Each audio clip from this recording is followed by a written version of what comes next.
Uh, so you probably heard that recording in progress alert.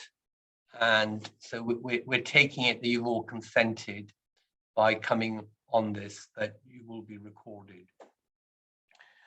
I'm Tariq Maudud, director of this Ethnicity Centre, as I think most of you know. Welcome back to this term's event. John Fox, the assistant director, and I are sharing the program this term. So you'll see a fair bit of him. And the other thing that we hope will happen this term is that we'll have some in-person events again, beginning next Thursday. So that'll be very nice after a pause of 2 years and more. But what we've got today is also very nice, even if it's not in person, but continuing our Zoom new norm, as it is, new normal. So let me introduce Alastair Bonnet and today's seminar. Alastair is a distinguished scholar in geography, though I think much of the work that he does is read by people in sociology and other disciplines, who I first met when he was a PhD student, and we were just reminiscing on that a few minutes ago. Alastair is a professor of geography at Newcastle upon Tyne University. He's the author of a number of books on racism, whiteness, and Occidentalism, starting in 1933 with his Radicalism, Anti-Racism, and Representation, which is actually being reissued this year in the Routledge Revival series. He went on to publish White Identities and a book on anti-racism, or anti-racism really, because that was an international comparative study. A lot of his work, in fact, has that character, including the talk he's going to do for us today. He also published a later book on the idea of the West. He's also written books on the politics of nostalgia and has recently begun writing travel books. Funny that, just as we're all locked down, you started writing travel books, Alastair. And last year he published a book like that, a travelogue book called The Age of Islands. And his books have been translated into 19 languages. That's quite an achievement, Alastair. And today's talk is based on his latest book. I think you're all aware of that. The title is on the share screen. And this book has only just been launched in the last few weeks. And in fact, we'd like to think of this event as a book launch event. And correspondingly, Polity, the publishers, have offered a discount to any one of us who'd like to buy a book and don't already have it. Though some people already have it, I see, or have a book in their hand anyway. Yes, they have it. Well done, Linda. I mean, I've got one as well, of course.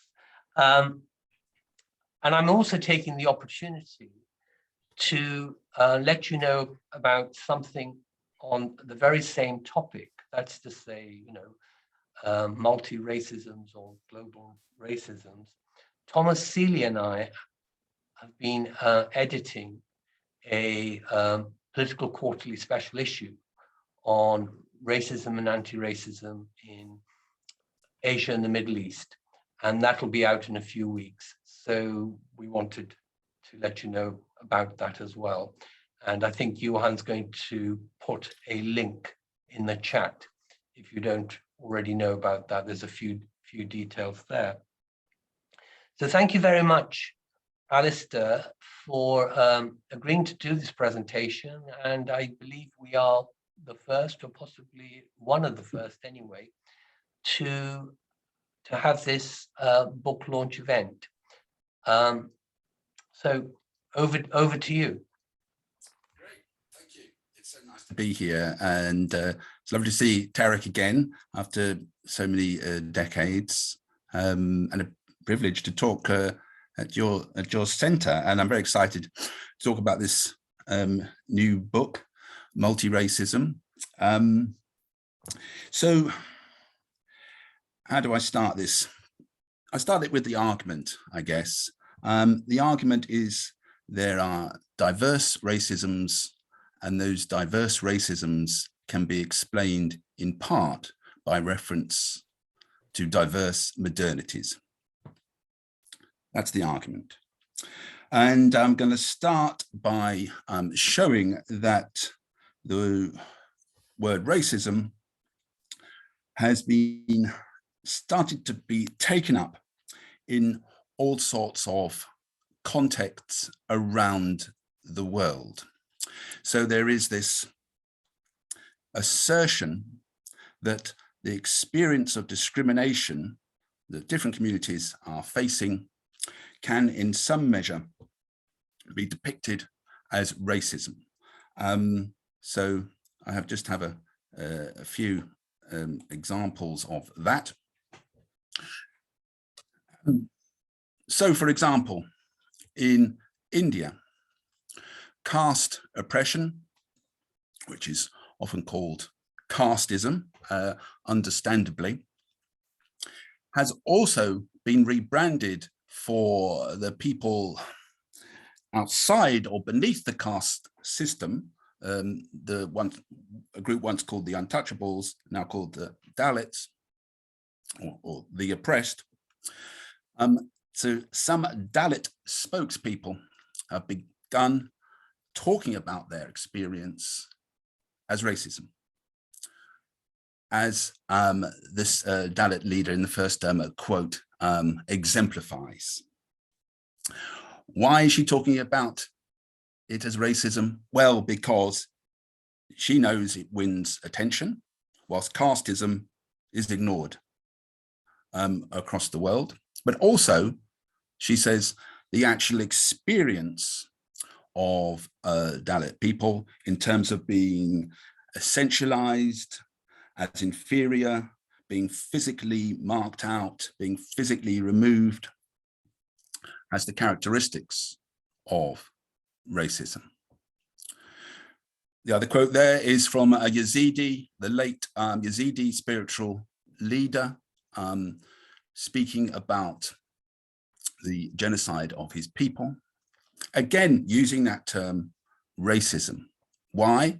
For similar reasons, because of the experience of violent essentialization, being marked out as inferior, of being physically demarcated as separate and other. Now, this is going on in many different places and in many different ways. And it's not a question of me saying this is right and that's wrong. People should be using the word racism in this way. They're using it wrongly, something like that. Because clearly people do. The Indian government in particular is very critical of the idea that casteism can be understood as racism, and for some good reasons. It's not as if that position is nonsense, not at all. The point is, it's happening anyway. People are taking hold of this idea, taking hold of this word, racism, and putting it to work in order to express their experience and in order to push back against discrimination.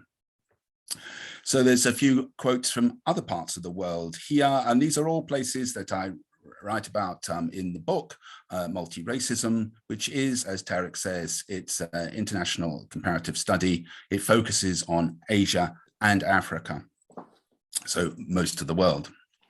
And the first quote in the top left is from the United Nations, talking about the experience of racism faced by Papuans in West Papua, which is a province of Indonesia. Deeply entrenched discrimination and racism, says the United Nations in 2009. the other quote, top right, doesn't actually use the term racism, but I put it there because it's a really fascinating indication of how far ethnic and racial essentialization is proceeding in China in respect to Uyghurs and Tibetans. It makes reference to the development of facial recognition technology in place in Chinese cities, which is racially profiling Tibetan and Uyghur citizens walking around or in their cars. And the first known example of a government intentionally using artificial intelligence for racial profiling. And the bottom example comes from North Africa and is just one exemplar of the quite dire situation of Black Africans in North Africa. And it's also indicative of the development of a debate, at least in Morocco, about anti-Black racism in that country. So diverse contexts in which racism is being put to work and found useful as a term. Now, in some parts of the world, race is the predominant vocabulary, but for most of the planet, it isn't, and ethnicity tends to be used, or cognate terms. We see this, there was a study of nearly all the world's censuses, which I discuss in the book Multiracism, useful study, which showed that actually the use of the term race to demarcate one's population in a census is used by not much more than 10% of the world's nations. So most countries have a vocabulary of ethnicity rather than race. And this is pertinent because what is happening is that people are talking about ethnic discrimination, ethnic oppression, and then using this term racism to explain that. Now, this doesn't sound like a problem. Most definitions of racism that you find, whether it's United Nations or the EU, various definitions, official definitions, actually include ethnic discrimination. However, it's often at the end, it's kind of a bit footnoted. And the geographical implications of including forms of ethnic discrimination, which are essentializing and hierarchical and violent, the idea of including this within one's definition of racism has serious consequences for where we think racism might be in the world.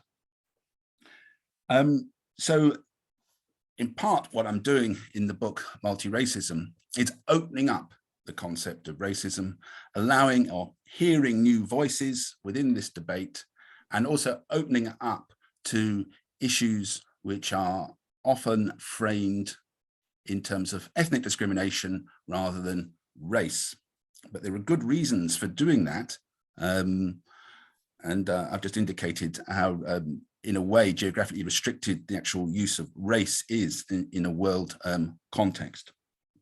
Anyway, there's many challenges to developing a more plural and a more dynamic, more sort of responsive concept of racism. One is that many governments around the world are very unhappy with discussion of the topic. Multiracism is dedicated, I should mention, to a group called Scholars at Risk, the Scholars at Risk Network. Why? Because many scholars who have talked about racism in China or in the Eritrea, another example, actually in Turkey, in many countries, do so at considerable risk. And there are certain voices in the book which have to be anonymized or are coming from scholars who have disappeared.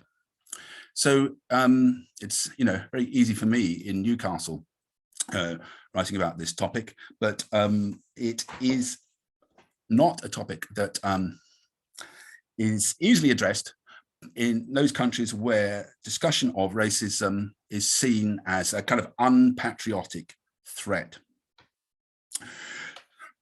People are doing it anyway, however, as we shall see. People are doing it anyway. They are taking the risk and refusing the notion that talking about racism is an unpatriotic threat.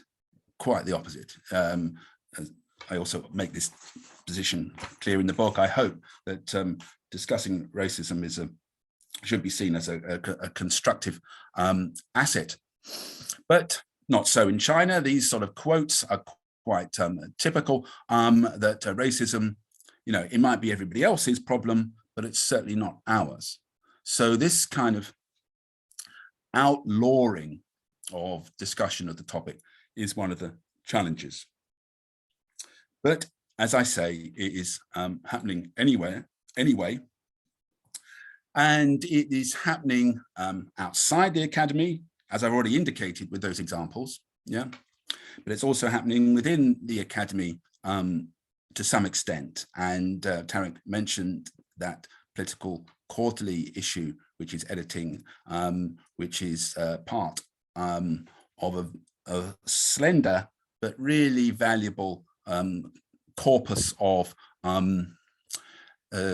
scholarship about racism and anti-racism outside of the West. So Suzuki makes this comment about the dire need to do precisely that, but people have been saying this for some time.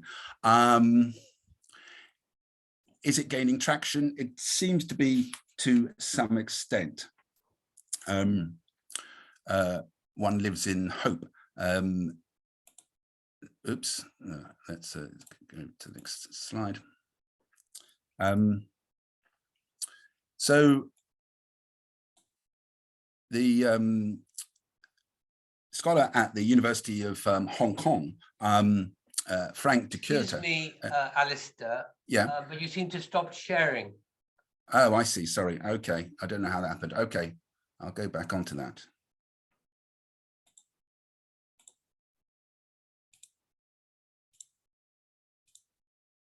Okay. Yeah, that's good.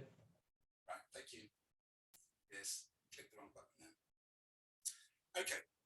But now, actually, now you seem to have done something to your microphone because you're quite faint now. All right. Well, let me just go a bit more to the, is that better? Okay. Okay. Here I am talking about Frank de Kuyter, and he's a sinologist who's been writing about race in China, and makes the claim anyway that his book on that topic was the first analysis of a racist belief system outside of Europe and America. An historical study that goes back 1,000, 2,000 years within Chinese history. But that study is no longer alone. It's been joined by others. So this selection of titles share the fact that they're all come out over the past few years or so. You'll see they cover different societies, whether it's Russia or Turkey or China or different countries in Africa. The top right volume has been particularly inspirational to me. Choki El Hamel's Black Morocco, which is a historical analysis of the development of anti-Black racism in Morocco, of racial slavery in Morocco. And what's distinctive about El Hamel's work is that he shows the influence of European colonialism and imperial thought on Morocco, but also examines the autonomous and independent history of Morocco, shaped outside and in some cases well before European influence. So he's interested in that confluence of cultural traditions producing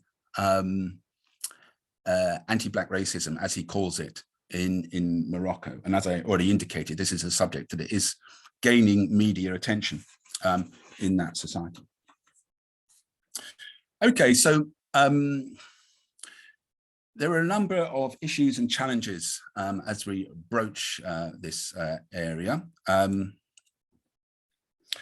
this is important to me.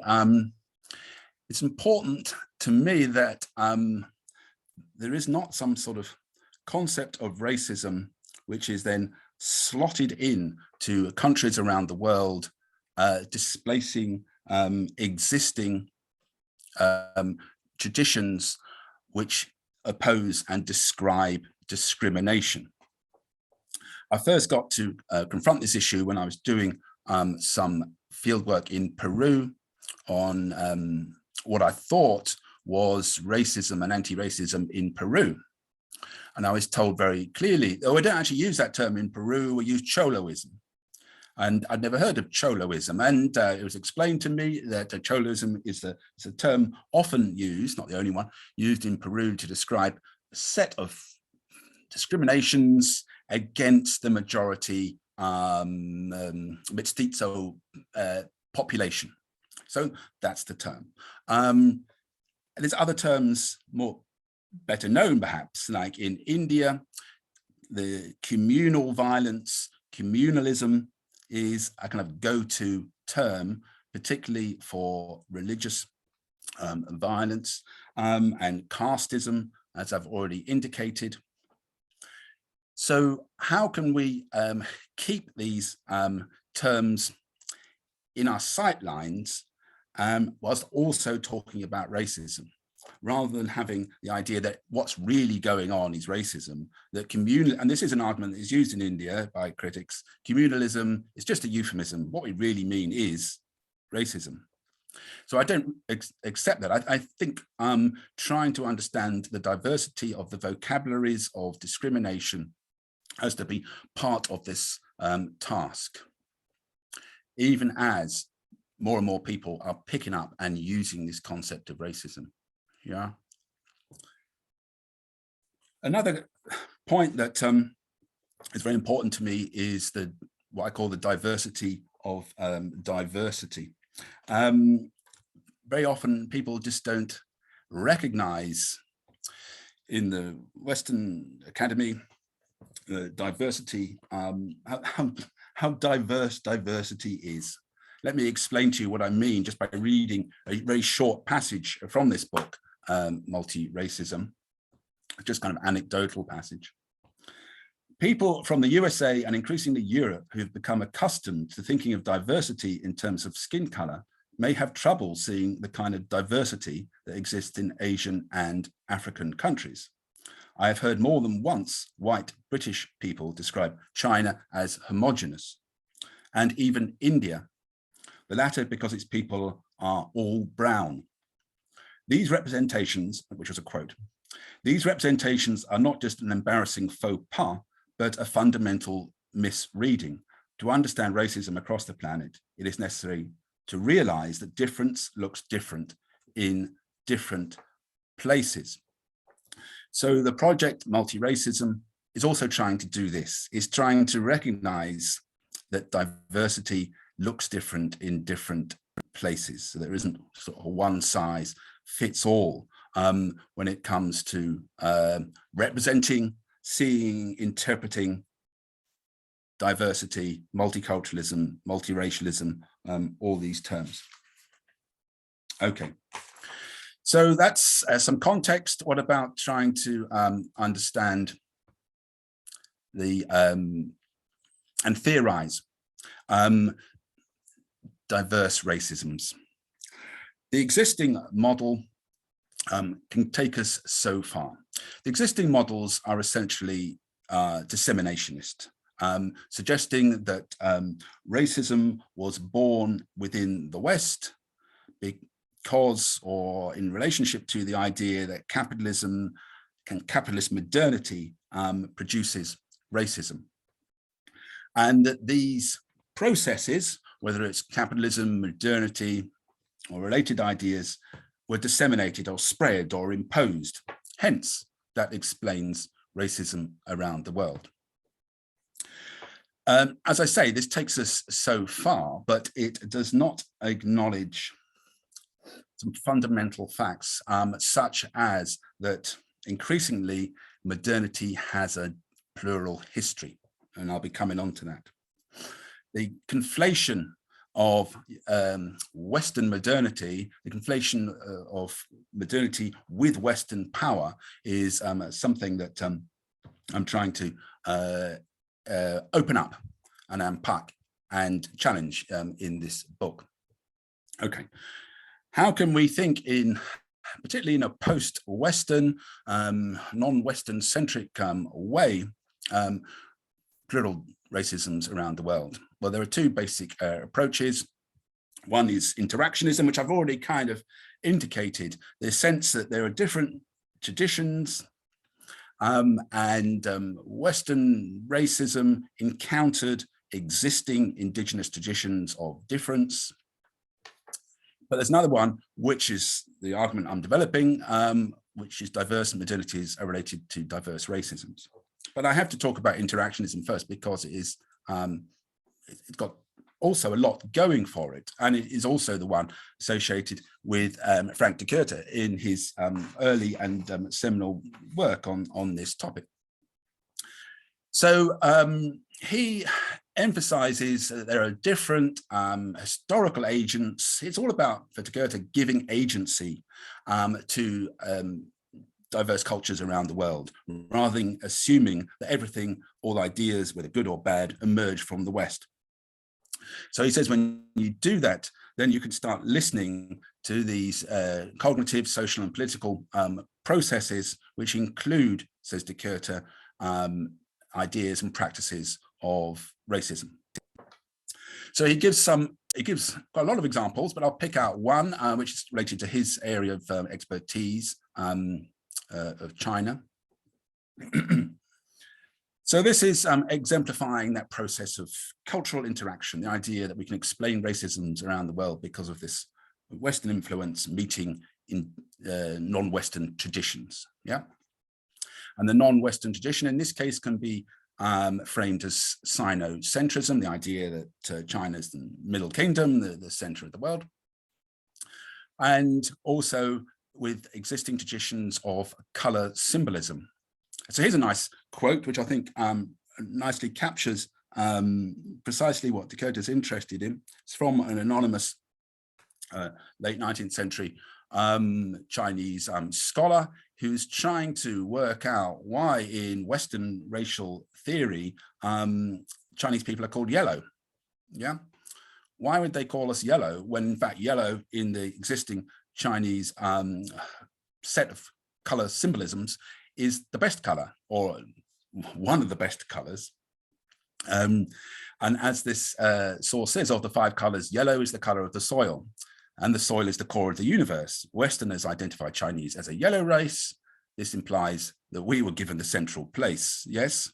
So this is a nice example of an existing tradition of color symbolism, kind of meeting, matching, intermingling, encountering Western racial identities and categories, and coming up with something new. Okay, so interactionism, makes sense. It has a lot going for it, but it does tend nearly always to suggest that Western modernity encountered non-Western tradition. Yeah. It has no real room for admitting to the equivalence of Chinese modernity and Western modernity, for example. It's all about the old meeting the new. So it does tend to consign the non-Western world to this place of past traditions, of lingering representational systems Okay, now I don't think this is adequate anymore, because our ideas of modernity are changing rapidly, and it's no longer the case that we can simply conflate Western history with the history of modernity. So I want to take us through that now by looking at this debate, area of scholarship, which we can call plural modernities. Okay, so the relationship between modernity and racism has been well exemplified over the years by numerous scholars. And this is just a little summary of that diverse body of work, how people have linked, whether it's modernity and the Holocaust, or other works which have cemented this association. And I am convinced by this association that modernity and racism classify and essentialize, that modernity and racism emerge from a rupture with tradition and the past, creating this idea of there being non-modern, primitive people and backward people, particularly associated with the non-urban environments. Modernity and racism are conditions of mass society, so restless, anonymous, fast-paced, but also societies that feel a great sense of loss and are nostalgic and are always trying to retrieve some sort of departed sense of wholeness and togetherness. Yeah. And modernity and racism, they devalue and they instrumentalize human life, creating systems where people are treated as objects and are exploited to an extent that reflects that objectification, the dehumanization of human life and communities. So these relationships between modernity and racism are often assumed, certainly well established in the literature on racism. And there's another one too that we should mention, that racism is not the only thing that comes out of modernity. Thank God.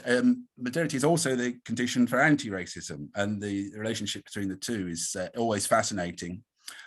I could have written a book called Anti-Racisms, but I focused on racism, because modernity is, paradoxical if it's anything, and that paradoxical nature explains in great part its ability to transform the planet. Okay, so fine, we might say, yes, modernity is related to racism. In a way, so what? Now, clearly the so what for me is that what if we start saying that modernity is not just a singular Western condition or achievement? And people have been saying that quite a lot over the past few decades. And there's Mike Featherstone telling us back in 1995 precisely that. But I'm also making the point here in this slide that this is not just an academic phenomenon. It's not just scholars who are thinking, oh, let's try and diversify, pluralize modernity. New histories of the world are being written as countries become newly powerful. And in the post-Western 21st century, histories of modernity are being written that put East Asia, that put China, that put South Asia at the center, or at least as having a major stake in the history of modernity. Yeah, history is being rewritten as power changes. It's not surprising. History and power are so associated, and those examples at the bottom are indicative of the way Chinese politicians, but also historians, like the one quoted at the bottom, are refiguring Chinese history in terms of a history of what they call Chinese modernity, sometimes called Confucian modernity or a Confucian culture, not just a society that was traditional and then revolutionized by foreigners from the West. That story is not so attractive within newly confident, newly assertive societies, understandably. So new histories of modernity are being written, whether it's by the scholars or whether it's by people across Asia in particular. Yeah. So this matters because if modernity is the womb of the place where racism is produced, then if we have diverse modernities, then we're going to have diverse racisms, and that's my argument. Modernity is always, Jane has faced, it always looks in two ways. It looks towards progress and it looks towards violence. It looks towards liberation and it looks towards oppression and demarcation and essentialization. Okay, so I just pick out these two scholars here who have been influential to me in exemplifying this double nature of modernity in the context of diverse modernities. Yeah. So Haratunian in Overcome My Modernity talks about this in terms of Japanese modernity and the exclusionary and liberatory nature of this tradition. He uses this term co-evolving modernities, co-evil, he calls it co-evolving modernities, particularly using the idea of Japanese modernity and Western modernity. And then Shmuel Eisenstadt is probably the most famous person associated with the concept of plural modernities and came up with this idea of multiple modernities. And in a way, both of them actually give sort of geographical reach to an old idea about the paradoxical nature of modernity associated with the Frankfurt School. But be that as it may, Eisenstadt's work in particular has come under criticism for being Eurocentric, because he takes the standpoint that actually the West first came up with modernity and then other cultures adapted it. And he's also got a very sort of religious-based notion of modernity, and people have often critiqued this idea of the pluralization of modernity just by focusing on Eisenstadt. And the point I'm making now is that there are loads of different approaches. This plural modernities thing cannot just be associated with one person like Eisenstadt. And it's not just associated with scholarship or scholars. It is a wider cultural phenomenon reflecting of changes in the balance of power. So whether we like it or not, it's coming down the line. Okay. So what I need to do now is to exemplify for you how this idea of diverse modernities can be related to diverse racisms. So we would expect to find in different societies these types of modern form, not necessarily all of them. And it's worth picking out another point that the literature on diverse plural modernities tends to emphasize the interaction of modernities. And it's true, whether it's Haratunian or Eisenstadt or anybody else, it rarely is the case that people are saying there's these isolated, discrete modernities that you can sort of draw a line between. In reality, as most people understand, the world is interactive. Modernities are cross-hatching. However, we do need to be able to identify them and some of their attributes. So these themes of, ethnic or racial essentialism, state building and bureaucracy, development of a mass society, and this theme of nostalgia in the face of loss, it's the kind of things you might expect as you encounter different modernities around the world. Okay, so let's look at some examples. Actually, Ian Law and his work on polyracism has been an inspiration for my way of thinking about this as well, in particular in his book, Red Racism, and other works, where he looks at the Soviet or communist conception of modernity and shows how it produced its own forms of exclusion and discrimination and racialization and racism.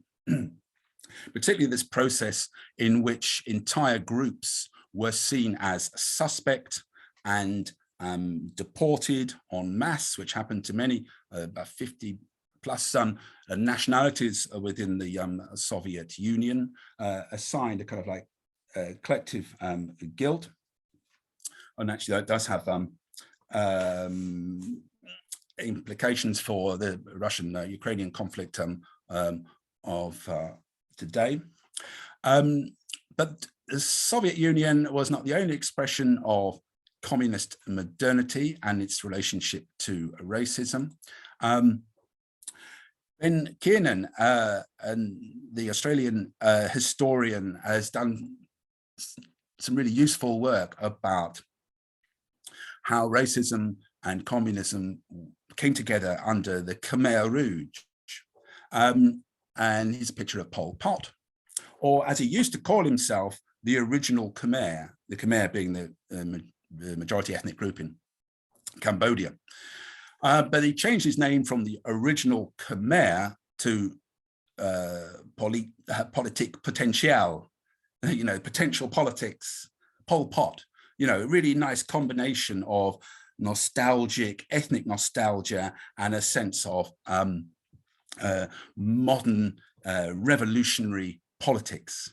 But in fact, the Khmer Rouge regime combined those two things, constantly demanding that the country be purified, that it go back to its roots, go back to its peasant origins, and that any form of contamination be removed.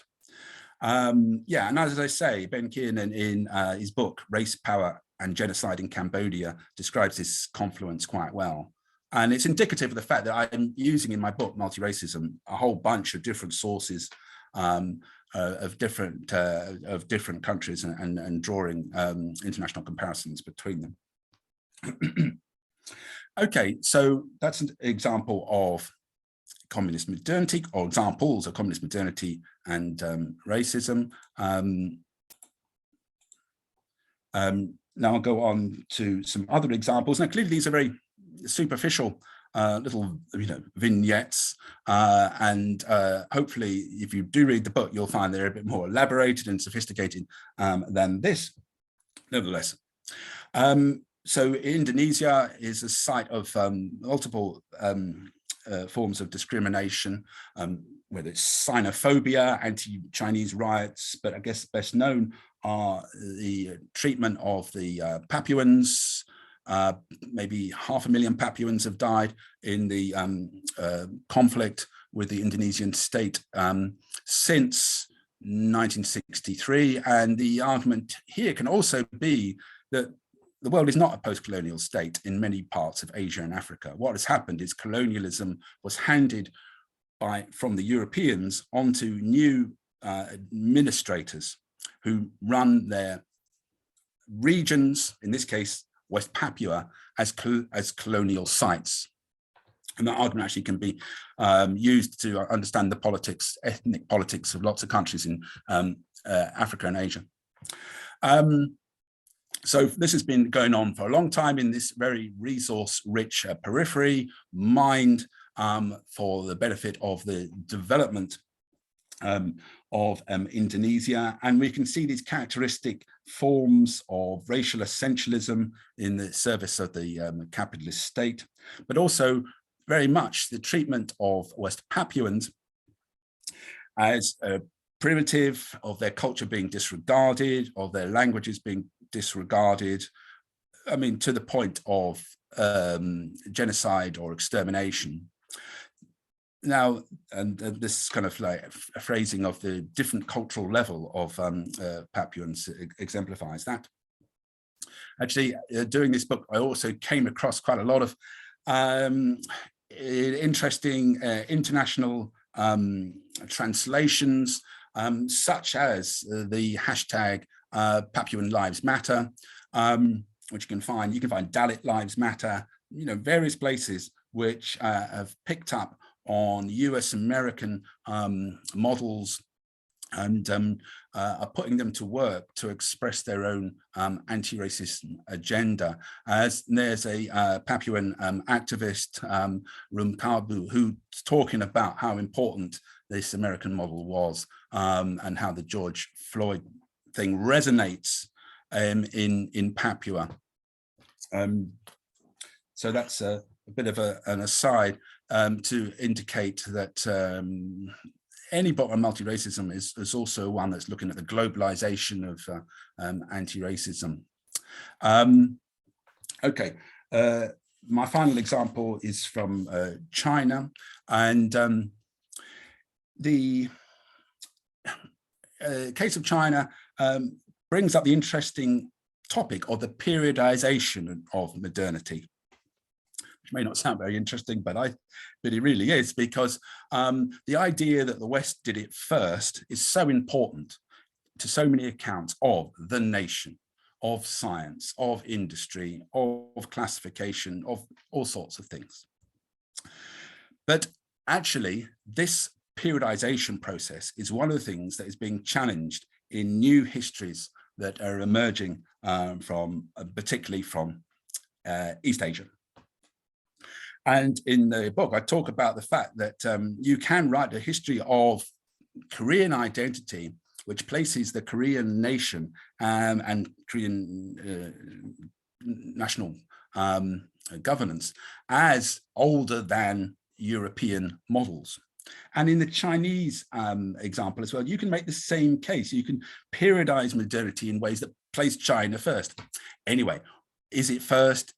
Who knows? The point is that this traditional assumption that the West did it first, the rest did it next, is being challenged, overturned. So that tells us something. It tells us something about how do we periodize Chinese, so-called Chinese modernity. It's a debate. It's not, a settled issue by any means, but the kind of social uprooting and the reification of human difference found in Chinese historical record, in some accounts, is older than the similar traditions in Europe. The encounters with people at the borders, the encounters with drawing borders, and the development of the nation state can also be re-periodized.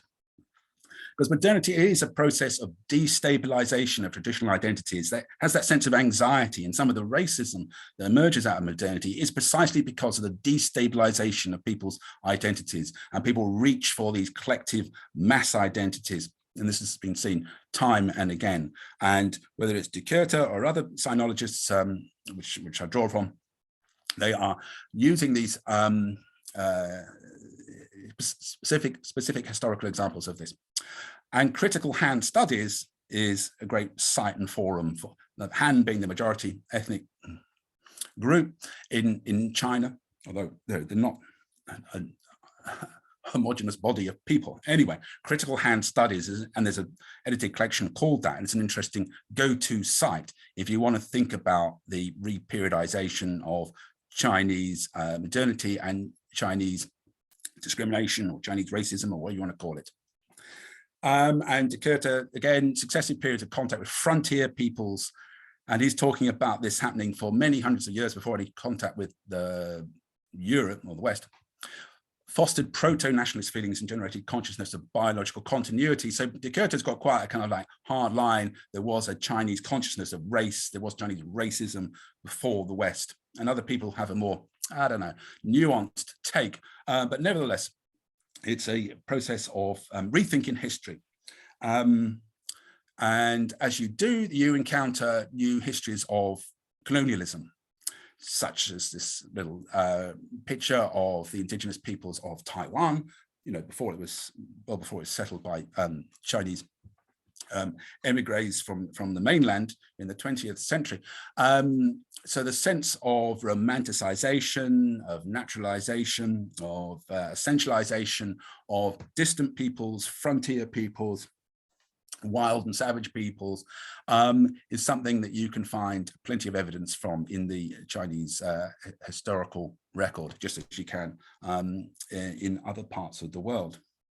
Okay, so how do we frame this in China in terms of Chinese modernity and racism in for the Uyghurs in Xinjiang? Well, one model is to say that it's the West again. The West produced Islamophobia, and China is just, copying it. So the model I'm developing in this book very much resists that. It misunderstands China. It says you've got to understand societies by looking at their own traditions of modernity and racism. The Uyghur are not the majority Muslim population in China. There's other larger Muslim groups. China is not an Islamic phobic country in the same way you could say Western countries are. It's had Muslim populations for a very long time. And again, this sort of social, these are concentration camps, another kind of like Western frame, which is not quite appropriate for a country that's long had re-education camps for members of its population.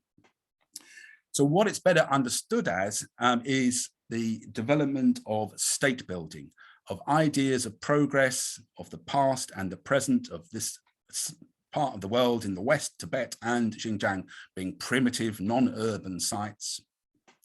Basically, this anti-Muslim racism as it exists in Xinjiang is a kind of anti-separatism. But it's a very mobile situation, and the forms of Islamophobia that we find in the West may be present now, today, in 2022, in a way they weren't 10 years ago. This map is rather offensive, I think, from a Chinese perspective, because it labels this Xinjiang as East Turkestan. That's the last thing people in China want to call it, but it's useful because it indicates the maps of the places which people have called concentration camps or detention camps for the Uyghurs. And other Muslims have actually been swept up in this process. So one likes to think that Islamophobia does not have the same kind of resonance in China that it does in the West, but maybe that is changing. Maybe China is becoming more just anti-Muslim as this concern and this process of suppression in Xinjiang proceeds. And what's happening in Xinjiang is similar to what happened in Tibet. Okay, all right. So I've given some examples here of what I think is the relationship between plural modernities and plural racisms. Now, so I'm just finishing up now. This is an idea, it's an argument, and sometimes I have doubts about it, yeah? I worry about it. It seems too cut and dry, yeah? But I do find at the end of the day that it's useful, that it does do something that helps explain the diversity of racisms around the world and begins a process of re-theorizing racism in a post-Western world. And that's what I want to do. So I'm not saying it's the answer for every problem. I'm not saying it doesn't have problems, but I'm saying I think it's useful. Okay, I'm just on this last slide, flagging up some of the challenges or problems with this re-theorization of racism, and also then saying, even though there are problems, it's still necessary. Yeah, what are these problems? Well, there's an issue here about of framing racism as diverse. Does that enable Western white societies to be taken off the hook? So it's more their problem. It's not our problem, it's their problem. And this is a real phenomenon. I've come across articles and books saying, the most racist people in the world are Chinese, Indians, so on and so forth. This kind of way of talking about people as if the most racist is not something I want to encourage, not something I do in the book, but nevertheless, this is a challenge. There's also always the problem of the international comparisons of misreadings of, either they're deliberate or they're ignorant, that I am trying to, for example, and in the book, I try and say I'm drawing conversations and people into dialogue, into an interaction, cosmopolitan and interaction, using Asian and African scholars and Western scholars, and bring it all sounds lovely. But in fact, within that, there's also always going to be a standpoint that's going to be imposed to greater or lesser extent. And there will be a kind of homogenization going on. As I talk about multiracism, it looks like you can just draw a straight comparison between the oppression of the Dalits and the racism against sub-Saharan Africans in Libya. Well, yes, but also no, because that would imply a kind of homogenization which would not do justice to either group.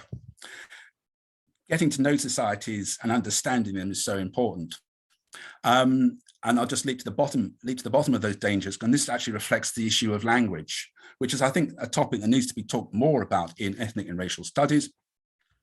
The hegemony of English and the use of English as if it's the only language on the face of the earth is a problem.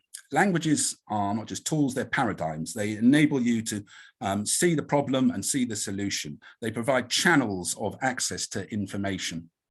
And so there needs to be, and I lack this in the book, and this is a reflexive critique of myself, a greater appreciation of the different, not just vocabularies, but different languages in which oppression and discrimination are expressed.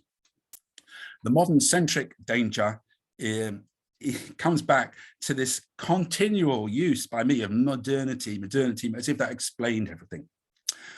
A lot of historians are unhappy with this and saying, so when do you mean, when is this modernity? How discrete is it? What about racism before modernity?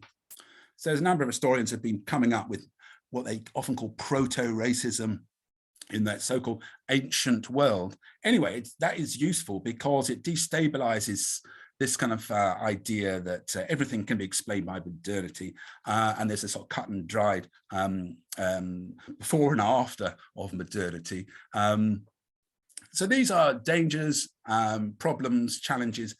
What do I do? Do I stop writing this book? Well, no, because if we're not attentive to the racisms and the genocides which are unfolding now, unfolded over the past decade, 2 decades, then we are not going to be able to acknowledge them, bring them before any international body for attention. Our ability to act in an anti-racist manner will be severely compromised.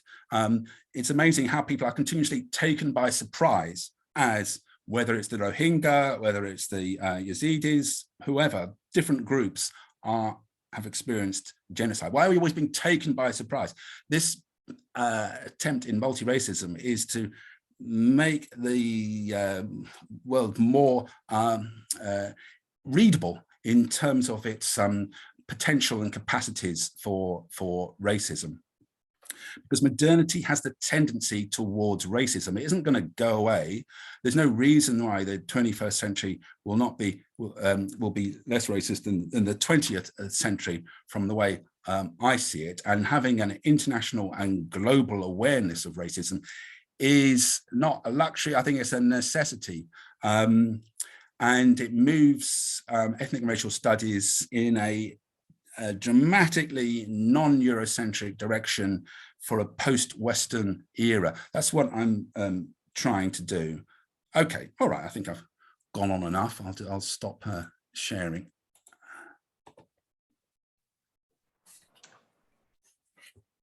Thank you very much, Alastair. That was absolutely fascinating. And as someone who has read your book and learned a lot from it, it was good for me to have this summary, and I'm sure therefore it was particularly interesting,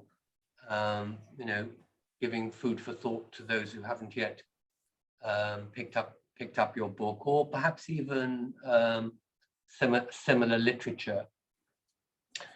So everybody, you're very welcome to stay as you are. That's to say, unvideoed. But if you want to stop your video and be present on the screen, please feel free to do that now or later.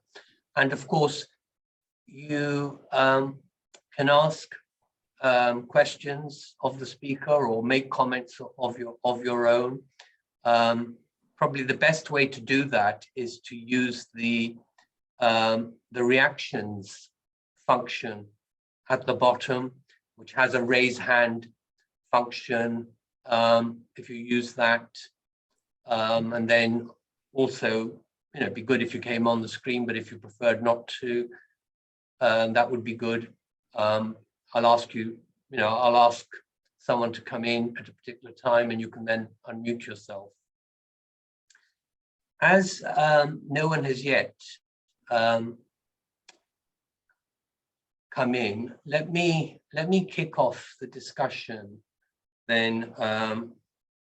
Alastair, as someone who has read the book and been very impressed by it and what you're trying to do, let me put to you a critical position which perhaps relates to one of your dangers that you mentioned, but maybe it's different as well. And that is, I think that when we look at the world and we see, past and present, we see how many different kinds of, how many oppressions there have been in the world based upon characterizing people as groups. The dominant group and other groups, inferior groups, groups perhaps who shouldn't be present, should be ejected or even exterminated, and so on. We're bound to think, well, what is this phenomenon? We're bound to create some kind of conceptual framework so that we can study them together, of course, without wanting to reduce them to some kind of flat concept. I entirely agree with that. So the motive of what you're trying to do, I think, is certainly by me very well appreciated, and if you like, I'm trying to follow down that path as well. But what I'm not convinced about doing for myself, which you've gone on to do in quite a major way in this book, is by tying the idea of racism. If the idea of racism is to find a concept that has enough currency and potential to bring together all this large cluster of particular kinds of oppressions across the globe, past and present. If that's the motive, which I believe it is, and you said it was, then I'm not tempted to say, oh, one of the key features about racism is that it's tied to modernity. That seems to me a very big piece of conceptual baggage to have to work with. And I think, I move in the opposite direction to say, well, actually, we need a thinner, less elaborate concept of racism if it's to do the work of explaining this enormously large and complex cluster. We mustn't tie it to any particular kind of social formation or epoch. So, for instance, I'm influenced by Bob Miles and Michael Banton's idea of racialization. But one of the first things I do, and which is kind of heretical to some people, is I disarticulate Bob Miles' very careful and elaborate articulation of racism with capitalism. Because I think, well, why is it tied to one particular mode of production at a particular time in a particular place in the world? And in a way, Michael Banton did that as well, but he still thought he still wanted to relate it to various kinds of material and economic interests. And I even think that's perhaps too much. Of course, some racisms are like that. But if we want a concept that's going to be enough of a canopy across, a very large range of oppressions, then it seems that we need a thinner concept, not a very elaborate and clunky one. And I feel, much though I enjoyed your book and learned a lot from it, this emphasis that it's got to be a form of racism, modernity that it's tied to, and then we have to find ways of talking about other parts of the world in terms of pre-modernity, multiple modernities, competing modernities, and so on. It just seems a little bit of an albatross around your neck. Well, thank you for lifting that bird. I appreciate what you're saying, and the idea of making racism more user-friendly, more, in your terms, thinner or lighter, so it's more able to be used to explain different conditions around the world, is fine. But so there's a number of things here. One is it's not really me who is using or trying to say, look at this racism, look at that racism. What the book is trying to do is to listen and to hear different voices particularly from different marginalized groups who are themselves using this vocabulary. So it's about attending to that and acknowledging, recording that reality. And then it's about trying, yes, it is about trying to think about what this means for the way we theorize racism. And the fact that at the very same time that these voices are talking about their condition in terms of racism, at the very same time, there is, whether we like it or not, a recalibration of the discourse on modernity going on around the world. As I say, it's not just about scholars, it's also about politicians and intellectuals and others. That modernity is being reframed in really quite an exciting way. So the temptation to link those, I can put it like this, was just too much for me to resist.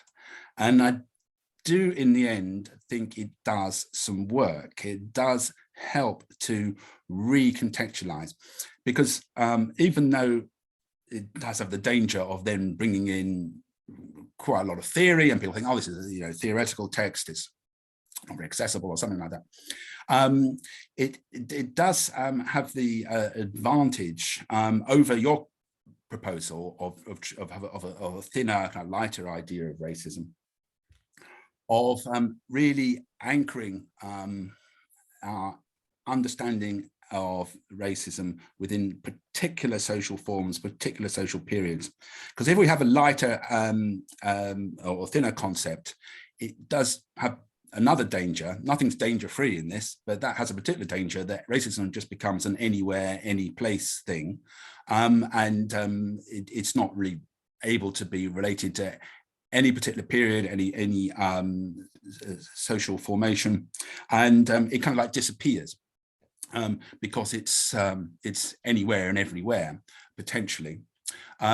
So yeah, there are dangers of saying no, it's not anywhere and every place. It's got a relationship to modernity. There are dangers in that, this is not the full stop, the end of this book is not the end of that conversation, but I'm hoping to make a contribution to it. Yeah. Great. Okay, thank you. So now we have a couple of people who've indicated they'd like to come in. We'll have you one at a time, and Linda, you're first, and Hans, you're next. Go ahead, Linda. I want to thank you very much for an extremely interesting presentation. I was quite excited when I saw your book because one of the issues that I've had to contend with as a Canadian writing in the academic world is the fact that American scholarship has often been almost hegemonic. It provides the model, and then academic communities in different countries take the model and adapt it to their particular situations, often with results that I find questionable or inappropriate, or sometimes so narrowly focused that important differences are missed. So I think your work is an important contribution to the decentering of American theory. But the question then for me becomes, why is American theory being decentered? And it's being decentered, I would suggest, because of the lack or because of the fall of American power. And we're in a period of, I call it cognitive deterritorialization, where ideas can now emerge and theories can now emerge from different places in the globe. But we're running the risk of losing our common language for discussion. And I'll come back and talk about English in a couple of minutes. We're ending up with fuzzy concepts where I can never be quite sure if the terms that I'm hearing in a specific article are intended in the same way that I'm understanding them. And to what extent do you think your project is an opportunity and a liability in this sea of disintegration that we are experiencing? Yeah, no, thanks, Linda, and I appreciate your question and the idea of the cognitive deterritorialization. I think it's very fertile. At the same time, Americanization of racism debate, discussion related to that is both receding and progressing. And American cultural power does not seem to be, in a way, seems to be overtaking economic American economic power. We can see how important and inspirational the Black Lives Matter movement is to different communities around the world. I mentioned, Papuan Lives Matter, and there's other examples of that. So people are still in a very creative, productive way looking to America as a model. So it's not a case of saying the Americanization is necessarily a bad thing, but it does become a limitation when it supersedes existing traditions of interpretation, when it pushes aside more complicated views of identity. And I've written about this in other work. I did a piece called The Americanization of Anti-Racism, which looked in particular, again, at Peru and about how a black-white model of identity was being actually imposed on Peru by the World Bank and by the United States Aid Foundation, because they found it useful and it's certainly of use to Afro-Peruvians. But it really dramatically misunderstands the nature of ethnicity and racism in Peruvian society. So, it has this Janus-faced quality.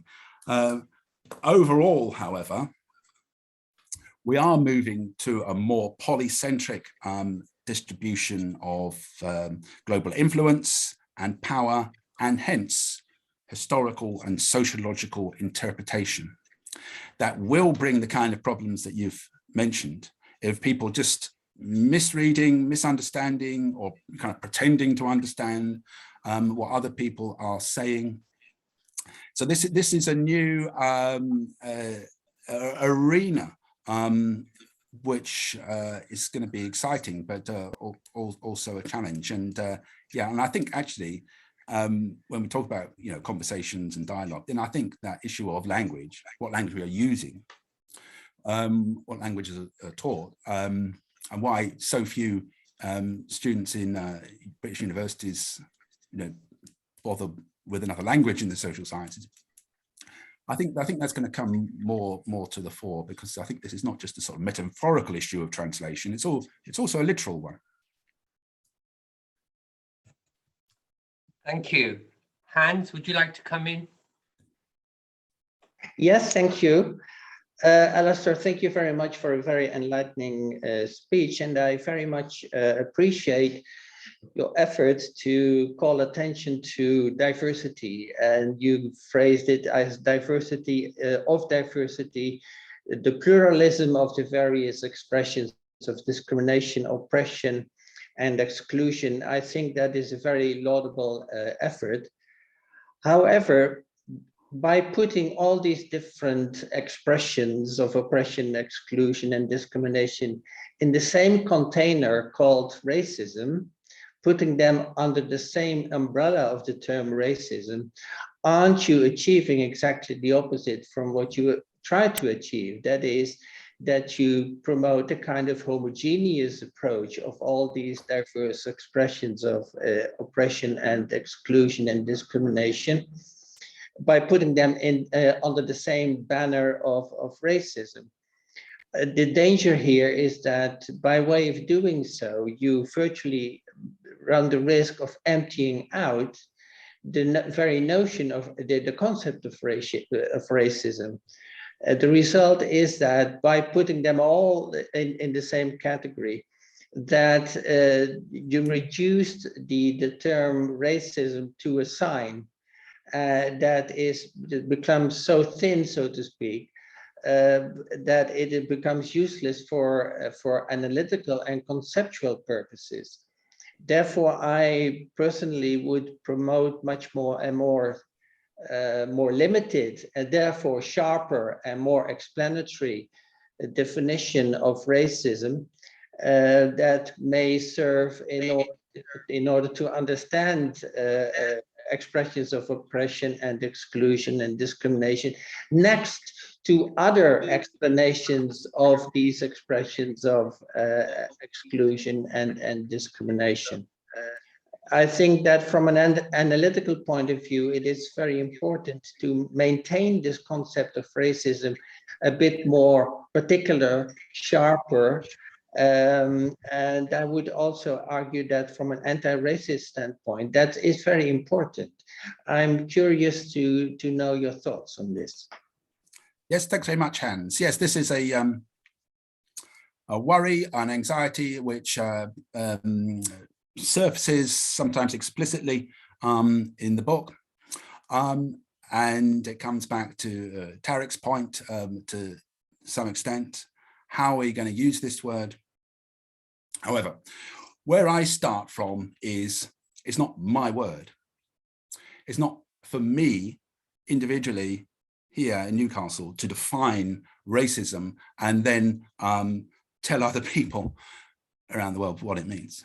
For one reason, as a white male, I don't make any claim to experience racism. That's one of the reasons I'd be hesitant to do that. But a more important, actually, reason is that it is being mobilized as a term in diverse ways, in all sorts of, in some sense, new contexts. Now, again, it's not for me or anybody, I think, to say to, for example, some Dalit activists who are using the term racism, that it's not available to them. They can't use it. The Indian government is saying that, and it has tried to stand in the way of Dalit activists presenting their case to the United Nations, and for it to be included within the United Nations measures against discrimination. But the fact is that activists and even wider communities are taking hold of this concept and putting it to work, whether we like it or not. And if we register that reality, then we also have to start thinking about how does this change our conceptualization of racism, and without, as you say, emptying it out of any meaning. I mean, to be honest, in terms of the examples I've come across, whether they're Papuans or Yazidi or different Black African writers talking about racism and experience, it isn't an emptying out. It is, in a way, a filling up. It's a development, an assertion, and it seems to be being found useful for them. So, even though I recognise and acknowledge this this point that you're making, I think there is a certain, I'm kind of sort of pointing to certain kind of realities on the ground, the changing nature of the debate, which suggests that one needn't be so pessimistic, that one can find and acknowledge diverse racisms without making the term a kind of empty sign that can mean anything. Yeah, I think that's my answer to that. Thank you. So a couple more people have raised their hands. You did it almost at identically the same time, but I think Sarah Mazuz, you had just a split-second advantage, so you can be next. Thank you very much. Thank you very much for the presentation. I really appreciate it. I just have a very short question about maybe modernity and something that we can maybe find in common to all the example you've taken. There's something you didn't mention, which is nation and state building and the way in which it plays in race formation, and how. So my question would be about the role of nationalism and its articulation to race and racism. Thank you. Yes, no, thank you, Sarah. That's a very pertinent point. And I did mention in the presentation about some recent historical kind of revisionist work, which is taking issue with the periodization of the nation state and suggesting that one can find origin points for the nation, the idea of the nation, national identity, outside of the West, and particularly some scholars of Korean national history have done this.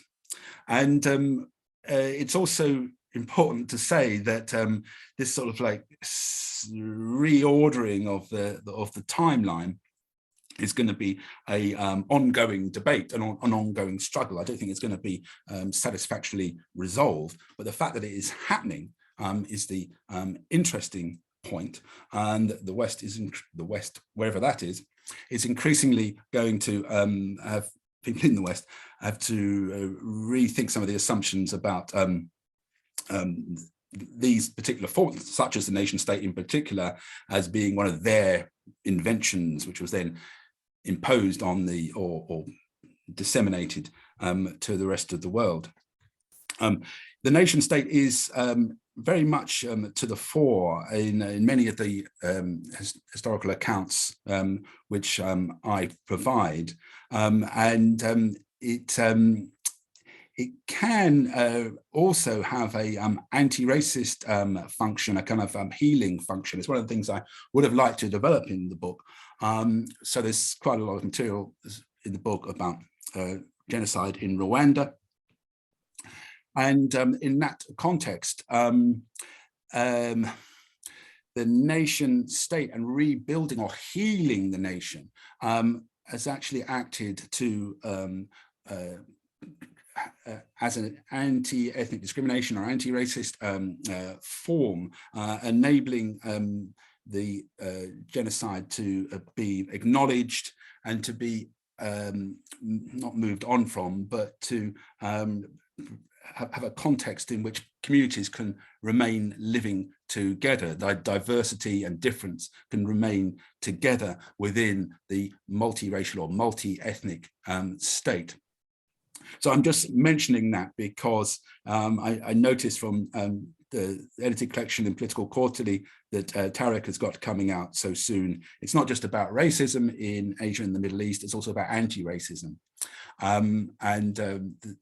The two histories, it would be nice to look at them together, but I'm reminded that I only do the one in multi-racism. Thank you. Greg? Yeah, hello. I've got a question about how this macro nation state level theory applies when you drill it down to local context. I'm thinking particularly of the major global cities where there's a super diversity of various diaspora populations. I think in Britain, it'd be fair to say most of the narrative in places like London, Birmingham and Bristol is overlaid with, if you like, the North American, the transatlantic triangle, historically grounded view of racism as black v white. But there are other cross-cutting racisms, ethnic issues, whatever. In my own relatively small city, Preston, we've got Polish and other East European people who have particular views and attitudes towards Muslims. We've even got, even down my own street, we've got a Hindu Gujarati family and a Muslim Gujarati family, and there are tensions and stereotypes and prejudices between them. Individually, they get on okay, but I'm aware there is a narrative there that relates to what's been happening in India over the last 20 years or so.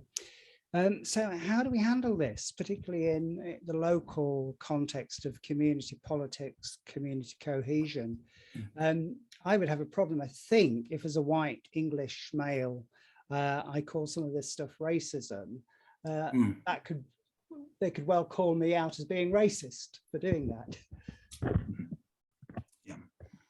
Yes. I mean, in the first case, if I am right, or if this is at all useful, this concept of multi-racism, then there's no reason to assume that the the cosmopolitan city would not be a site of multi-racisms. That one concept inevitably suggests the other. That rather than people, immigrants arriving as cultural tabula rasa, they bring in the cultural prejudices and traditions from elsewhere, which are then maintained through, long distance nationalism, through people's connection on the internet to countries of origin. So I think that would be a interesting, interesting development of my work. However, as you kind of flag, there is a problem there, because rather than this being a conversation in which people are sharing and exchanging ideas about racism in a sort of non-hierarchical way, this isn't like that at all, is it? Conversations about racism are very accusatory, very much about you are racist and I am not. So there isn't actually the space at the moment, I don't think, for a kind of respectful conversation on this, where people could be talking about the traditions of discrimination from their own heritage and relating it to the traditions of discrimination within, British history. However, it would be good to get there in the end, and to have that as a destination, as a possibility, is a useful first step. But like you, I'd be very hesitant about going around calling out racism amongst very vulnerable people. You have to, it's fine if you're talking about powerful countries, powerful people, but when you're talking about people who are not powerful, who are vulnerable, then it can be very unhelpful to then start laying this on them as well. So I don't think we're there yet, but I think this basic, it's inevitable. It's a logical development. There's multiracisms, therefore the cosmopolitan city is going to be dealing with a lot of racisms, and they're not going to be going away. They're not just going to disappear overnight. They're being fed and fermented. So thank you for that question. That is useful. Yes, thank you for all your questions, and thank you especially to Alastair for this seminar. We have now come to the end of our time, but I think it's been an interesting seminar on a really thought-provoking topic. And I said at the start, so I just remind you that this is a new book that's just been launched, and Polity, the publisher, has made available a discount to any of us. So if you're interested in buying the book or telling other people about it, there is a flyer in the chat now if you want to copy that or open it in the browser before we conclude. We will be meeting again next week at 5 o'clock on Thursday, our usual time, and it'll be our first in-person meeting for over 2 years. We've got Dr. Xavier Escandel from Grinnell College in the United States, and the topic of his talk is... I just wanted to know, the stimulus was gone by this point, or was still present? Sorry, was someone asking a question? Or did I only hear that? No, I heard that. I think that was just a bit of interference, was it? Oh, right, sorry. So I was just going to tell you the title of the seminar next week. It's Are the Foreign-Born on Board? ? Secessionism and Immigration in Catalonia in Times of Institutional Rupture. So that sounds like an interesting topic. One that we often hear about in relation to, say, Quebec and Canada. It'd be interesting to see what's happening in Catalonia and, the independence aspiration there. So if you've joined us from a long distance, please join us again. We will be having more Zoom meetings this term, but next week is an in-person meeting, and we are hoping to do more in-person meetings later in the term. You should have received, if you're on our email list, you should have received our term program. If you haven't, you can email me or email Johan Wang, and we can give you the term program and put you on our list. So thank you again, Alastair, and thank you all, everyone else, for attending. Hope to see you all in the near future, and I hope that includes you as well, Alastair. Meanwhile, bye-bye. Right. Cheers. Thank you very much. Bye-bye.